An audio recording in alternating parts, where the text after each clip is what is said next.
Good morning students. आज हम आपको पद्य खंड से आत्म परिचय नाम का अध्याय पढ़ाने जा रहे हैं, जिसे कि हरिवंश राय बच्चन ने लिखा है। एक बहुत ही पहुंचे हुए उत्कृष्ट कवि हैं हरिवंश राय बच्चन।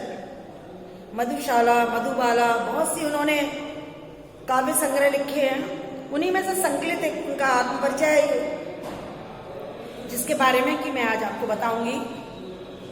श्रृंगार रस के कवियों में माने जाते हैं।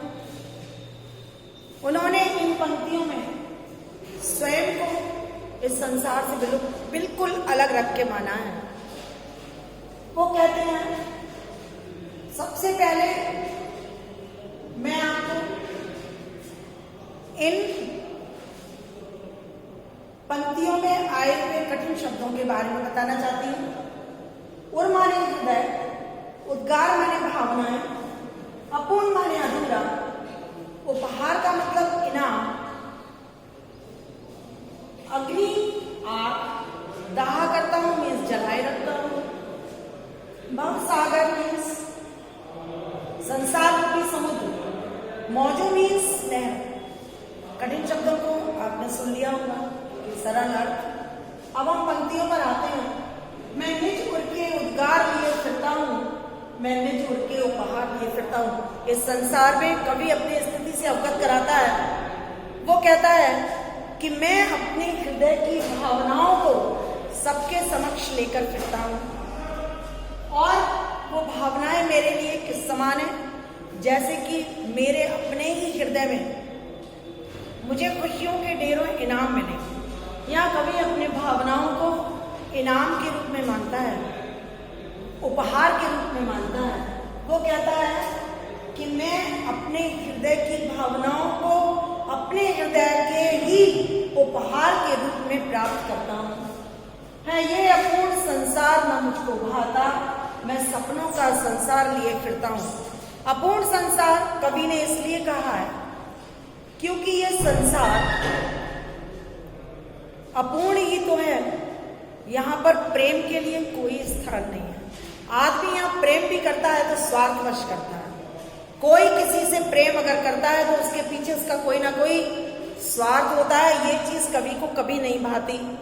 वो कहता है कि झूठ, फरेब, धोखाधड़ी, मक्कारी, इन सबसे ये संसार भरा हुआ है। तो मेरे लिए तो ये अपूर्ण है, क्योंकि इसमें सच्चे प्रेम का कोई स्थान ही नहीं है। इसलिए कवि ने इस संसार को अपूर्ण कहा है। वो कहता है कि ऐसा अधूरा संसार मुझे कभी भी रास नहीं आया, मुझे कभी भी पसंद नहीं आया। मैं सपनों का संसार लिए फिरता हूँ। इसलिए कवि कहता है कि मैंने तो अपने हृदय में सपनों का एक संसार बसा रखा है। मैंने खुद को अपने काल्पनिक संसार, एक सपनों के संसार में बांध रखा है। इसलिए मुझे संसार से तो कोई लेना देना ही नहीं। मैं उसी काल्पनिक संसार में, जिसमें कि मैं हूं और मेरा प्रेम है, उसमें बड़ा ही मग्न रहता हूं, उसी में खुश होकर फिरता रहता हूं। इसलिए मुझे इस अधूरे संसार की कोई चाह नहीं। मैं उस अधूरे संसार में नहीं रहना चाहता और मुझको कभी भाता भी नहीं। अगली पंक्तियों में देखिए आप कितनी खूबसूरती से उन्होंने वर्णन किया कि प्रेम एक ऊर्जा के समान है।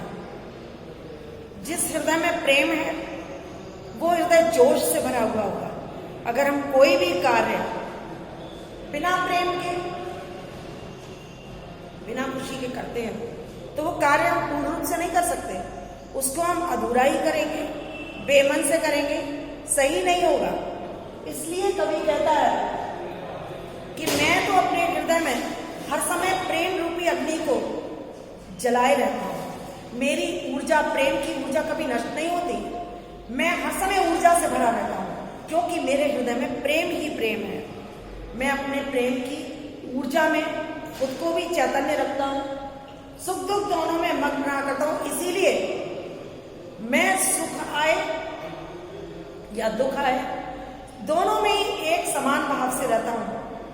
आपको पता है कि हम भौतिक संसार से कब प्रभावित होते हैं, जब हम उस चीज को अपने दिल में एहसास करते हैं।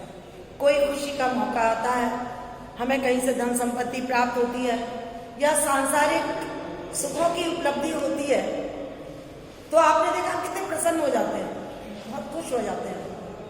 लेकिन कहीं से विपत्ति आने पर, थोड़ी सी विपत्ति या आपदा से हम विचलित होने लगते हैं और स्वयं को बड़ा ही दुखी मानते हैं। उसमें कभी कभी हम ईश्वर को भी दोष दे देते हैं। तो यहाँ पर कवि के कहने का तात्पर्य है कि मैं तो एक प्रेममय आत्मा हूं, मुझे सांसारिक सुखों से कुछ लेना देना नहीं। मुझे इस संसार में कभी सुख दुख रूपी भावनाओं से एक उचित दूरी बनाकर एक तटस्थ कर्मयोगी की तरह जी रहा है। वो अपने प्रेम में ही मग्न रहता है, इसलिए उसको सुख दुख की अनुभूति नहीं होती। जग भवसागर तरने को नाव बनाए, मैं भव मौजों पर मस्त बहा करता हूं। यह कवि कहना चाहता है कि ये संसार जो है वो उसका सांसारिक जीवन मस्ती से कट जाए, अच्छी तरह से सुगमता पूर्वक कट जाए, इसके लिए वो अनेकों प्रकार के साधन जुटाता है, सांसारिक उपलब्धियों को इकट्ठा करता है, विलासतापूर्ण जीवन के लिए अनेकों ऐश्वर्य के साधन जुटाता है, ताकि उसकी संसार रूपी नाव बन जाए, इतनी मजबूत बने कि वो आराम से संसार को पार कर ले। परंतु कवि के साथ ऐसा नहीं है।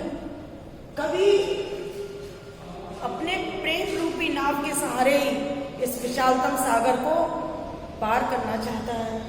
वो कहता है कि मैंने तो अपनी प्रेम रूपी नैया को इन लहरों के हवाले कर दिया है, संसार की सुख दुख रूपी लहरों के हवाले कर दिया है, और इस तरह से मैं अपने प्रेम के सहारे ही इस पूरे संसार को तैरकर पार करना चाहता हूं।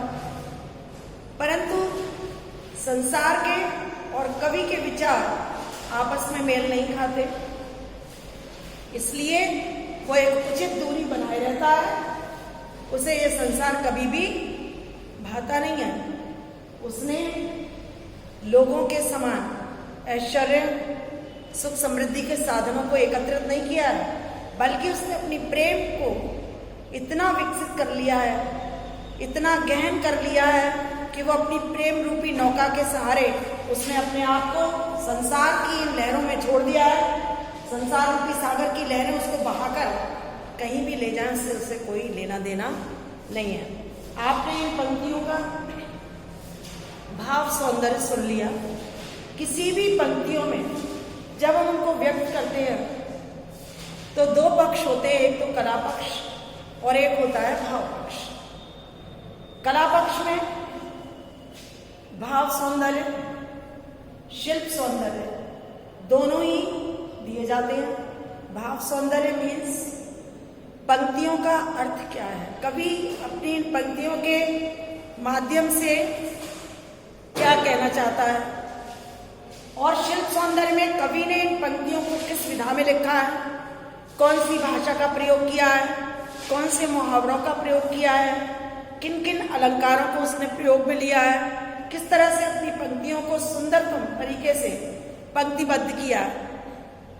तो ये सारी चीजें शिल्प सौंदर्य में आती हैं। जब भी हम इम्तिहान देने जाते हैं या परीक्षा भवन में होते हैं तो वहां पर इससे संबंधित जो पर्चा आएगा, पेपर आएगा आपका, उसमें प्रश्न दिए होते हैं आपके समक्ष, ये पंक्तियां दे दी जाती हैं और अर्थग्रहण संबंधी प्रश्न होते हैं, उनमें आपको अर्थ से संबंधित प्रश्नों के उत्तर देने होते हैं।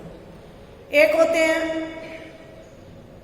काव्य सौंदर्य से संबंधित प्रश्न, उसमें आपको कवि की भाषा, अलंकार, भाव आदि के बारे में बताना होता है। सबसे पहले मैं आपको इसका शिल्प सौंदर्य बता देती हूँ। इन पंक्तियों में आप देखते हैं उन्होंने स्वयं की भावनाओं को अपने लिए एक उपहार के समान माना है। सबसे पहले तो नंबर 1 पर आप भाषा लिखेंगे। भाषा स्पष्ट है, तत्सम शब्दों का, उर्दू शब्दों का कहीं कहीं प्रयोग किया गया है, समझ में आने योग्य है, पूरी तरह से भाव व्यक्त करने में सक्षम है। नंबर 2, इनमें होता हूं, इनमें पदमैत्री अलंकार है। और उसके अलावा अलंकार की बात करते हैं तो इनमें सुख दुख में विपरीतार्थक अलंकार है और अनुप्रास अलंकार है। उसके अलावा भव सागर में भव रूपी सागर, यहां पर आपका रूपक अलंकार है। तो इस तरह से आपने देखा कि इसमें इतने अलंकार हैं। उन्होंने श्रृंगार रस है, मुक्तक छंद है, क्योंकि किसी छंद में पंक्तिबद्ध नहीं है, ये मुक्त रूप से लिखा गया है, इसलिए मुक्तक छंद है। और इसमें श्रृंगार रस का प्रयोग किया गया है। वियोग श्रृंगार रस है, क्योंकि श्रृंगार रस के भी 2 पहलू होते हैं, एक संयोग श्रृंगार रस और दूसरा वियोग श्रृंगार रस। इसमें उनकी जो भाषा है, जो उनके भाव हैं, वो पूरी तरह से प्रेम से ओतप्रोत है। उन्होंने प्रेम को ही सर्वोपरि माना है जीवन में। उनके अनुसार जीवन में अगर प्रेम नहीं है तो वो जीवन ही व्यर्थ है। इसलिए अपने हृदय में प्रेम की ऊर्जा को जलाए रखना चाहिए। प्रश्नों में अगर आपका, अब हम आते हैं कि प्रश्न किस तरह से आ सकते हैं। अर्थ ग्रहण संबंधी प्रश्नों में कवि पूछ सकता है कि निज उर के उद्गार से कवि का क्या तात्पर्य है। तो आप लिख सकते हैं यहां पर कि निज उर के उद्गार से कवि का तात्पर्य अपने हृदय की वाणी से है। वो अपनी वाणी की अभिव्यक्ति किस तरह से करना चाहता है, अपने हृदय की स्नेहमयी वाणी को व्यक्त करना चाहता है, उसको उसने अपने हृदय रूपी उद्गार कहा है, यानी हृदय के उद्गार कहा है। और उसके हृदय में जो प्रेम के भाव उमड़ते उमड़ते रहते हैं ना, वही उसकी वाणी में आते हैं। इसी चीज को उसने निज उर के उद्गार कहा है। निज उर के उद्गार से हम यही समझते हैं। नंबर 2, कभी इसमें किसी का आशय भी पूछ सकता है, जैसे कि मैं भव मौजों पर मस्त बहा करता हूं, ये पंक्ति का आशय लिखिए। तो आप इसमें लिख सकते हैं कि कवि सांसारिक विषमताओं रूपी सागर से एक उचित दूरी बनाए हुए हैं, यानी लोगों के द्वारा जोड़ी गई सुख समृद्धि, सांसारिक सुख, ऐश्वर्य, धन दौलत आदि से उसे कोई लेना देना नहीं है। लोग तो इसके रूप में एक नाव या अपनी एक स्थिति तैयार करते हैं जिससे कि वो संसार में पूरी तरह से अपने आप को जी सके या सुख समृद्धि से जी सके। लेकिन कवि जो है उसने एक उचित दूरी बना के रखी है। उसके पास तो अपने प्रेम के ही उद्गार इतने मजबूत हैं, उसके प्रेम में इतनी ऊर्जा है कि उसने प्रेम रूपी नाव को तैयार किया है और उसको इन सागर रूपी लहरों में छोड़ दिया है। उसे कोई परवाह नहीं है, क्योंकि उसे पता है कि प्रेम में वो शक्ति है। वो प्रेम रूपी नाव के सहारे, उन लहरों के सहारे अपने आप को पार लगाना चाहता है। यही इस पंक्ति का आशय है। आपकी सबकी समझ में, सभी बच्चों की समझ में ये पंक्तियों का अर्थ आ गया होगा। उन्होंने उर्दू में छंद है रुबाई, उस रुबाई छंद के अनुसार इसको भी उन्होंने प्रयोग किया है। तो इस तरह से हम देखते हैं कि उन्होंने इन पंक्तियों में, अगर देखा जाए तो कुल मिलाकर सार ये है कि उन्होंने इन पंक्तियों में अपने प्रेम को ही सर्वोपरि बताया है। वो कहते हैं कि संसार में प्रेम ही सर्वोपरि है, इसीलिए कवि को इस संसार के लोगों से या इन सांसारिक बातों से कोई लेना देना नहीं है। वो अपने आप को उनसे अलग पाता है और अलग ही अपनी दुनिया में रहना चाहता है। तो विद्यार्थियों, आज के लिए इतना ही। आगे का हम अगले समय चक्र में अर्थ बताएंगे। तब तक के लिए आप लोग अपने घर पर इन्हीं पंक्तियों का अर्थ लिखेंगे और इनमें अर्थ ग्रहण संबंधी प्रश्नों को ढूंढकर और उनके अर्थ लिखेंगे और लिख करके याद करेंगे। धन्यवाद।